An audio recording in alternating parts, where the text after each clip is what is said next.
Welcome to the May edition of Special Olympics Rhode Island magazine. Hi, I'm Mary Ellen Powers. Joining me now is Tracy Garabedian, the Senior Director of Special Events and the Law Enforcement Torch Run at Special Olympics Rhode Island.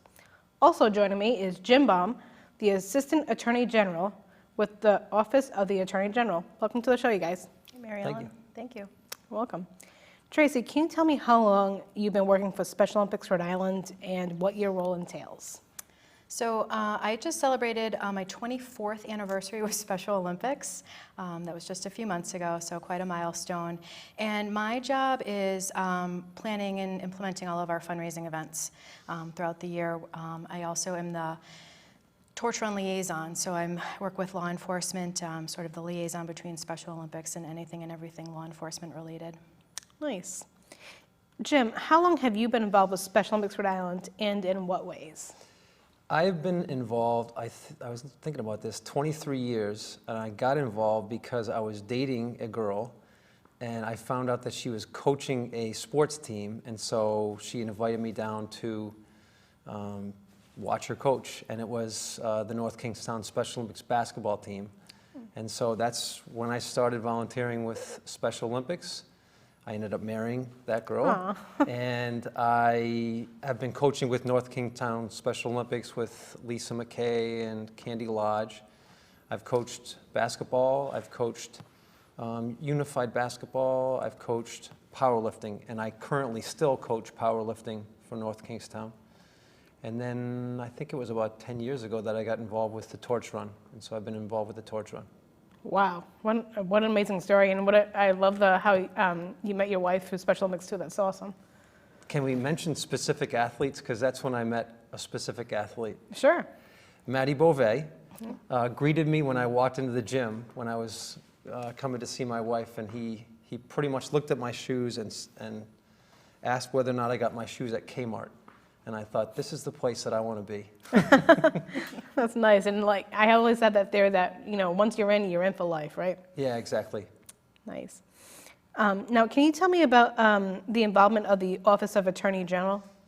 Sure. So it predates me. I think, I don't know if you know the answer to this, but Attorney General Pine was involved, and I think historically the AG's office has been involved with Special Olympics. I don't know to what extent.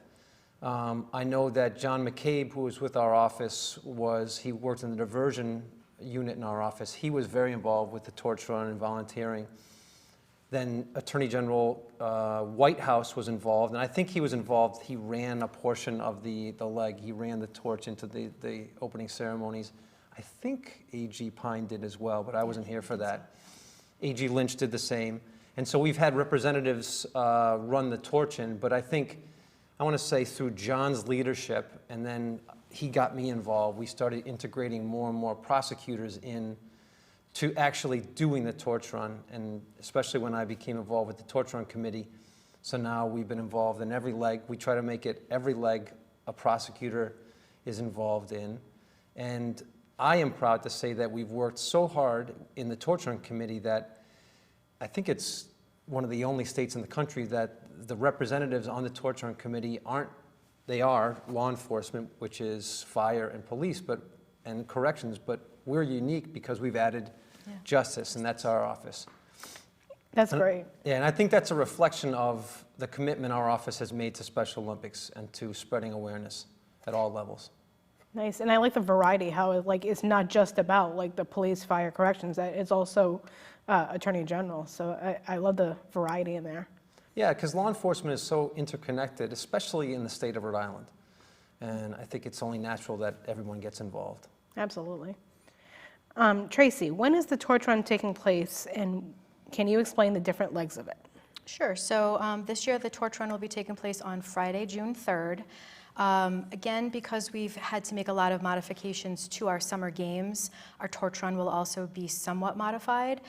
Typically it's 5 legs covering most of the state. This year we're going to alter a few legs, but starting in the morning we'll be leaving Woonsocket PD at 10 a.m. There's a Burrillville / Gloucester leg that also leaves in the morning. Those 2 legs run north to they meet at the State House. And then again, because things have changed a little, we've altered one of our routes. Typically, we would leave the State House and head south to URI. We're not going to do that this year because the opening ceremonies aren't happening until Saturday morning. So this year, we're going to actually start, our third leg will be starting in Warwick. Just wanted to make sure that we included Warwick and Cranston, just because they're such big departments. We've had great support from them over the years. So we'll start in Warwick and actually head north, and that leg will also meet at the State House.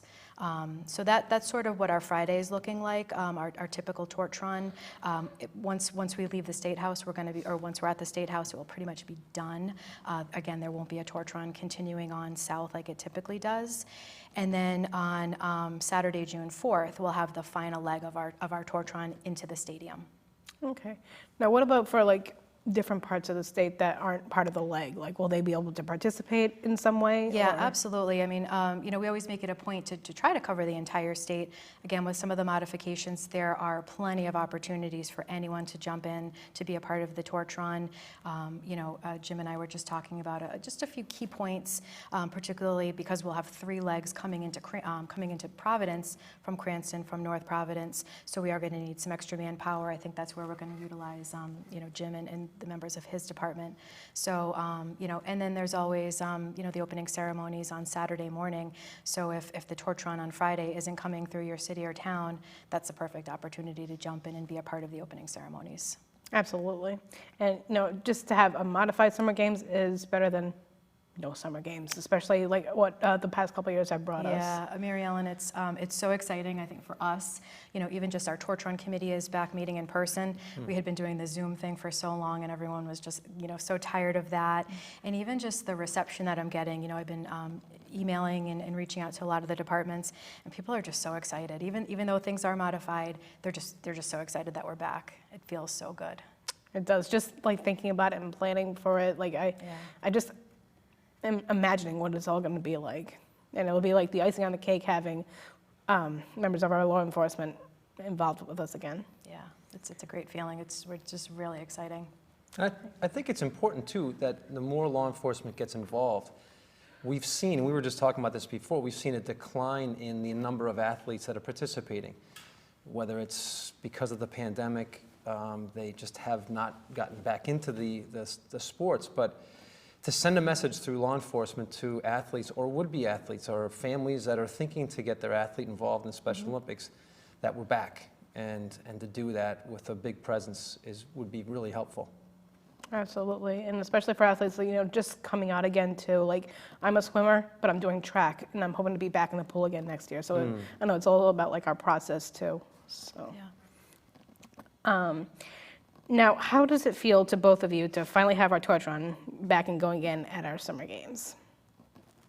I think it's great. I mean, because Tracy and the rest at Special Olympics have done an amazing job trying to keep the idea of the torch run alive the past 2 years. But I think we're all craving to get back outside, and I think it's really important, like I said, to the athletes, to law enforcement, and to Special Olympics Rhode Island, just to get it back on. Yeah, the last 2 years, pretty much everything we did was virtual.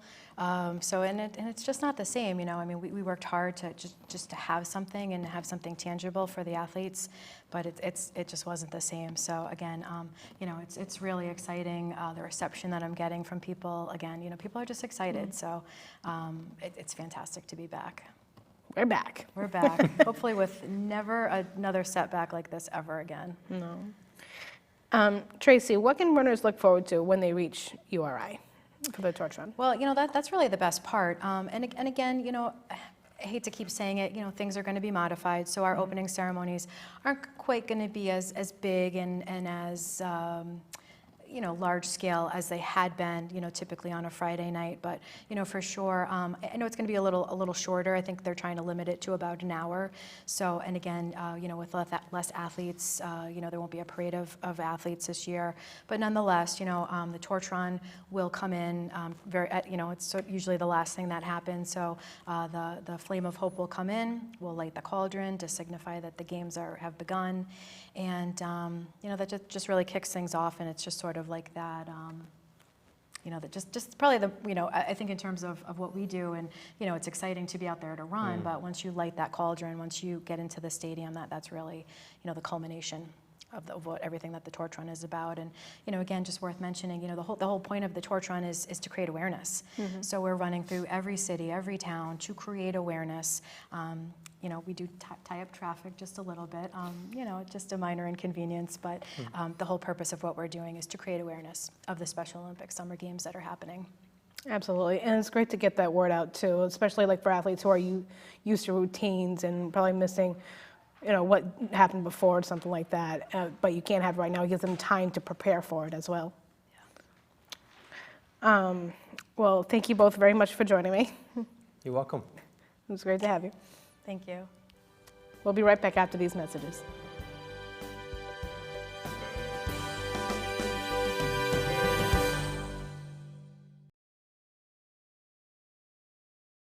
Hi, welcome back to Special Olympics Rhode Island magazine. My name is Megan Miller, and joining me today is Richard Rochelo, Director of Special Olympics Rhode Island State Summer Games Management Team. Hi, nice to see you. Great to see you, Megan. Nice to see you again.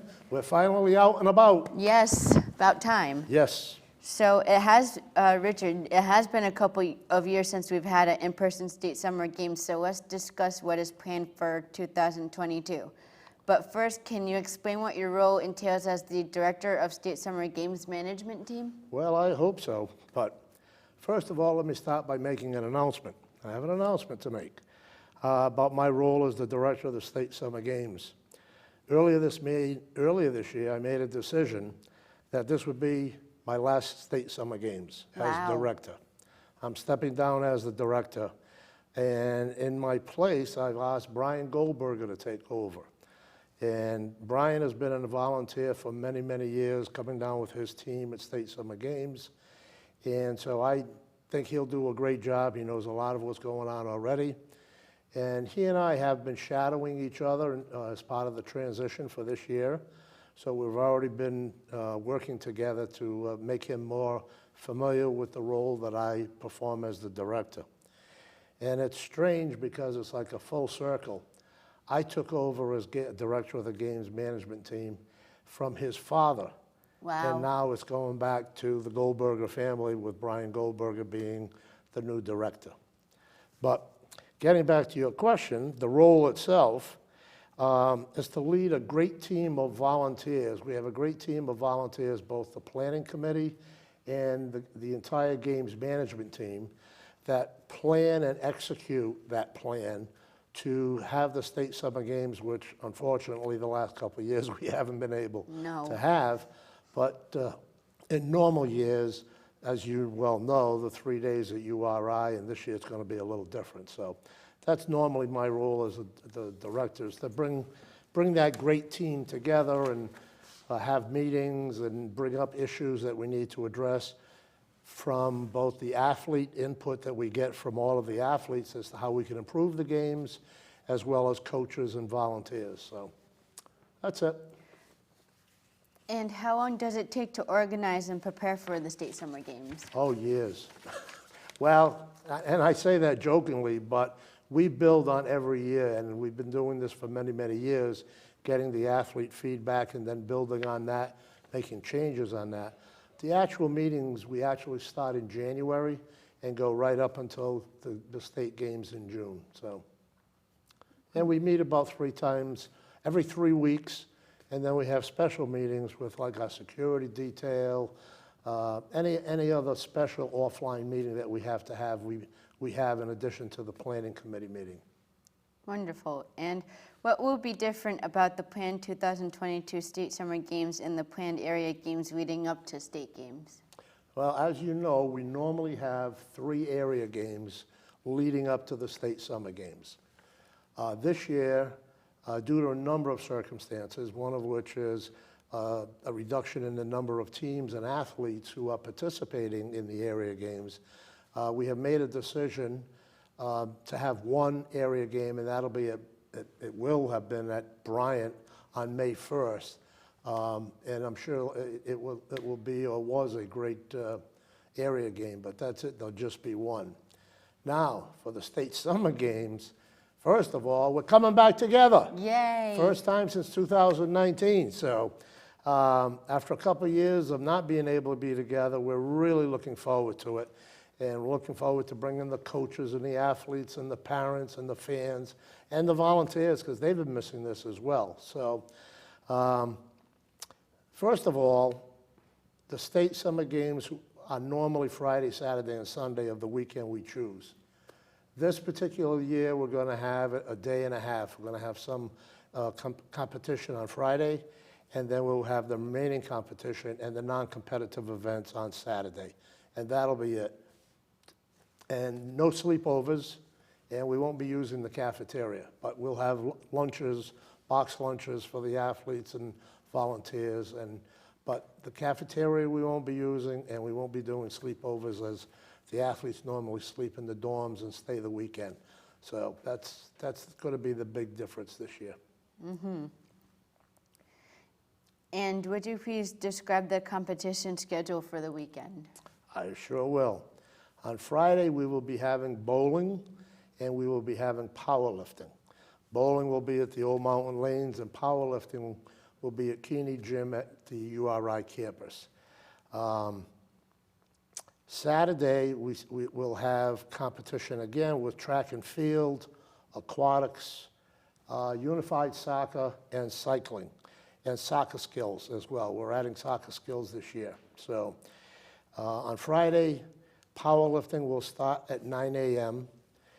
At URI, and bowling will start at 9:30 a.m. at the Old Mountain Lanes in Wakefield. On Saturday, the day starts with opening ceremonies.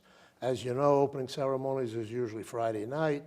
Again, we're going to be doing, again, the 1.5 days. So Saturday morning, we encourage the athletes and coaches to get there between 9 and 9:30. Opening ceremonies is going to start right at 9:30 in Meade Stadium. And there will be no athlete procession. Athletes and teams will be encouraged to go up into the stands directly, and that's due to the time constraints that we have for Saturday. The March of Athletes usually takes over an hour, so we just don't have that amount of time because we have all the competition to get to. Let me see. Track and field, aquatics, unified soccer and soccer skills, and cycling will all begin sometime between 11 and 12, right after opening ceremonies. So we're encouraging all the teams and the athletes that once opening ceremonies are completed to go right from Meade Stadium right to the competition event that they're scheduled for, because if they're in the first event, it's going to start right at 11 or 11:30. And you got to get there because our time frame is going to be very, very tight this year because we're doing everything in one day. So let me just check my notes here. I think that's it. Yep, that's it for the competition schedule. And also, would you tell us about the non-competition schedule and the events that would take place at the 2022 State Summer Games in Olympic Village? Sure. As I said, opening ceremonies is going to start on Saturday morning at 9:30 in Meade Stadium. And again, the athletes and coaches and parents are encouraged to go right up into the stands. Hopefully teams can congregate together, so when their team name is announced, they'll all stand up and cheer and everything, as well as everybody else cheering for them. So that's opening ceremonies. Olympic Village will be going on all day following opening ceremonies in the big field. The tent will be moved closer to the ice skating rink. If you remember, we used to have it on the opposite side near the baseball field. This year it's going to be on the opposite side near the ice skating rink. So Olympic Village will be all day with various activities. Some are still being planned, so I can't tell you everything. Okay. But we're going to have healthy athletes, you know, the hearing and the sight and the smiles. Some interactive games that'll be hosted by Hasbro. We're going to bring the cornhole and bocce games, so you know athletes can compete in that. We're going to have music all day long. And one of the things that I'm very happy about is this year we're planning on having an athlete showcase. We've been talking about this for years and we've never been able to get it done. But this year from 3 to 6, those athletes that sell honey, like Ian sells honey, et cetera. We're going to get all of those athletes, we're trying to get all those athletes there to showcase their skills. That's such great news, and I just wanted to thank you for coming on the show and Oh, you're most welcome. giving us all the information, and we will be right back after these messages.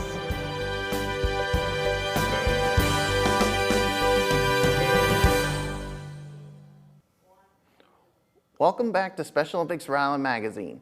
My name is Michael Bullock. Joining me now is Phil Vanes, the chairman of the motorcycle run. Welcome to the show, Phil. Nice to meet you, Mike. Thank you for having me. Oh, it's a pleasure to have you on. How long have you been involved with Special Olympics Rhode Island, and what roles you have had? Oh, this is probably my 22nd year, due to the fact that we had a couple of years of COVID, so the motorcycle run obviously was canceled, but we're back, and hopefully it's going to be a good one. Explain what the Torch Run motorcycle run is and where and when it is taking place. Okay, the motorcycle run is obviously a run to benefit Special Olympics. It's going to be June 4th this year. We're going to be leaving from 2868 Hartford Ave, which is the Bishop Hill Tavern in Johnston. From there, we're going to ride to URI, our normal route that we've taken for years. And when we get there, we're going to be hosted with a barbecue with the athletes.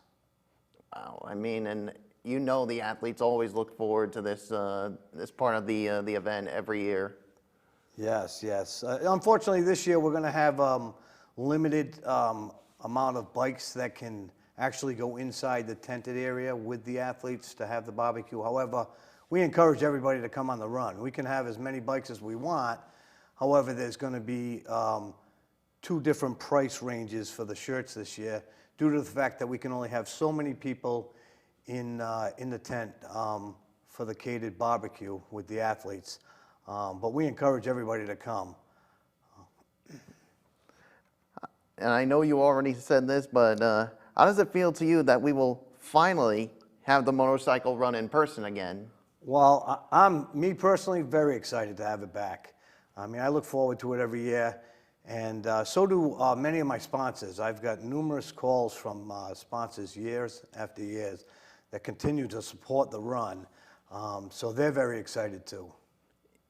And like you said earlier, it had to be tough, like these last 2 years not being able to do it because of COVID, but now that you have this back, I'm sure it's exciting for you personally. It is, it is. I'm glad to be a part of it.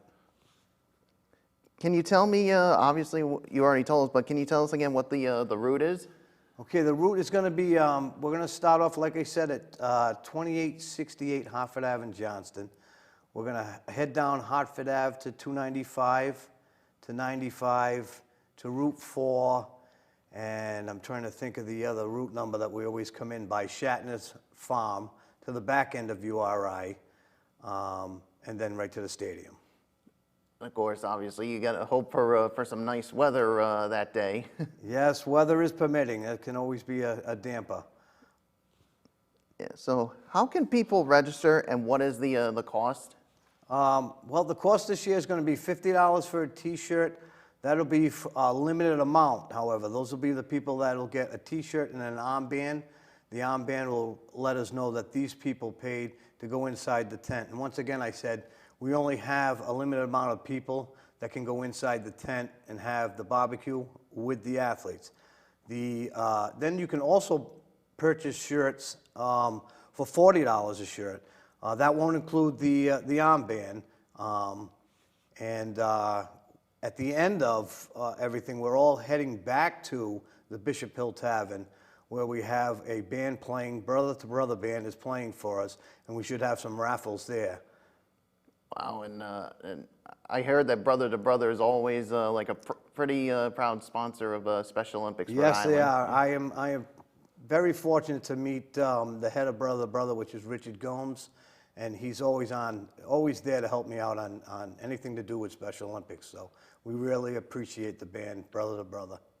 Yeah, and all the support from the entire community. What can riders expect when they get to URI? Well, like I said, we're going to park the bikes there, obviously, because we're going to go inside a tented area and have a barbecue with the athletes. The bikes that do follow us, that don't have the armbands to go in, at that point they can, they can come on the ride with us, but they won't be able to go inside the tent. So at that time, we'd hope they'd all go back to the Bishop Hill so we can have some more festivities. Either way, it's going to be fun no matter where they'll be at, whether it's, like you said, the tent or or the tavern. Yes, sir. Yeah. So how can people sponsor this event? Okay, you can contact Special Olympics directly and speak to Tracy Garabedian.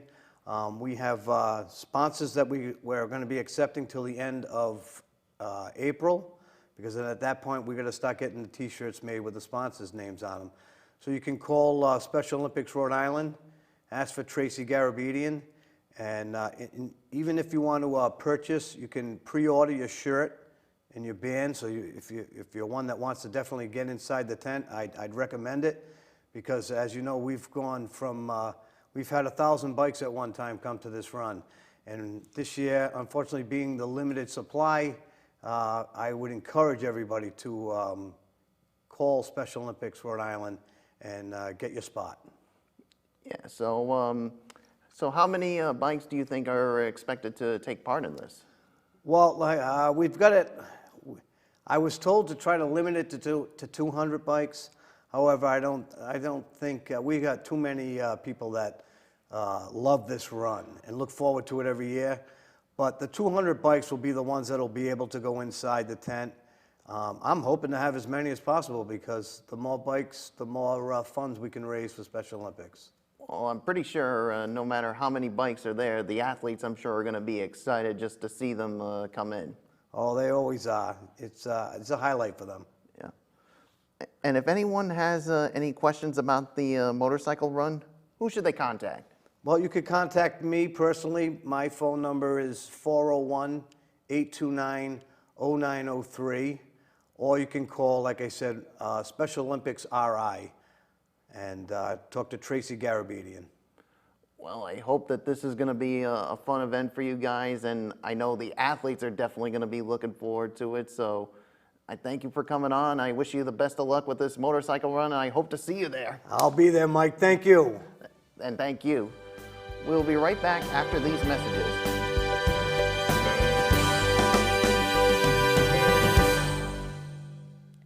Welcome back to Special Olympics Rhode Island magazine. My name is Mary Irons. I have some upcoming events to share with you. On May 14th and 15th, Nothing But Net will be held at Cranston East High School. For more information, to donate, go to www.classy.org/teams/4007-645. On May 22nd, an annual Torch Run truck convoy will be held at the IGT parking lot in West Greenwich. This event will have family-friendly activities that will conclude a DJ, vendor, area raffles, and 3 more. Registration is required by May 1st. The state summer games are back on June 3rd and 4th at the University of Rhode Island. Athletes must compete in athletics, bowling, cycling, powerlifting, swimming, and unified soccer. On June 4th, annual motorcycle run, free registration is required and limited to 200 bikes. For more information on any upcoming events, please visit our website, www.specialolympicsri.org, or call 401-349-1900. Thank you for joining us this month on Special Olympics Rhode Island. See you next month.